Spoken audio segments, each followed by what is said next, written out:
आप भी चाहते हैं कि एसएस फिल्म्स मोतिहारी के ऑडियो वीडियो सबसे पहले आप तक पहुंचे, तो इस चैनल को सब्सक्राइब करें और साथ ही बेल आइकन को दबाना ना भूलें। Mix by AG recording studio.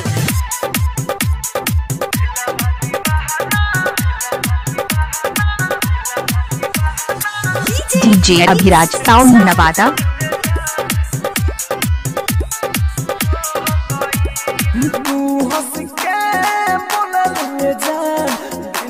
दीवाना हो गइल तू हंस के बोलल जान दिलवा दीवाना हो गइल।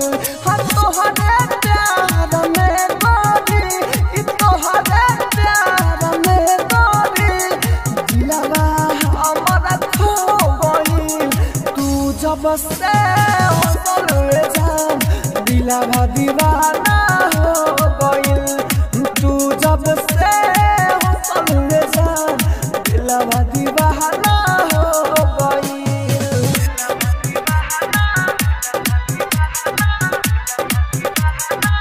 Mix by AG recording studio. DJ Abhiraj sound.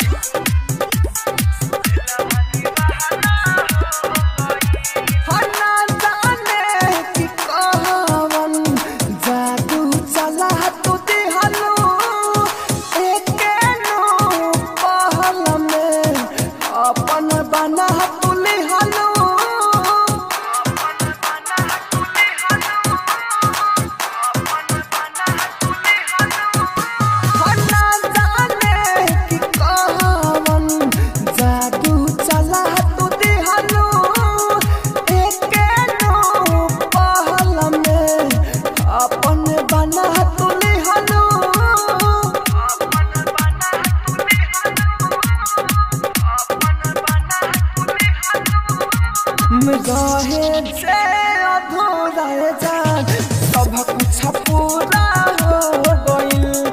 तोहरे प्यार में गोरी दिलवा हमारा खो गइल। हाँ तू जब से हंसल जान दिलवा दीवाना हो गइल। तू जब से हंसल जान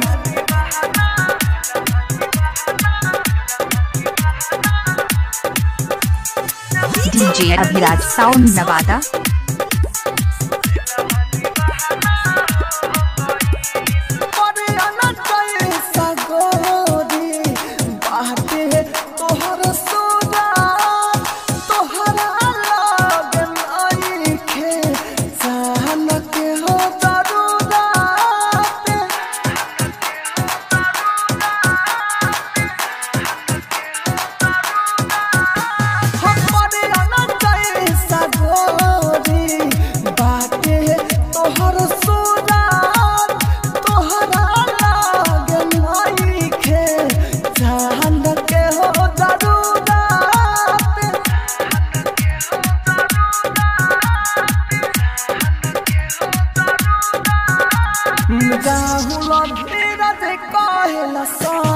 मनवा हमारा मोह गइल।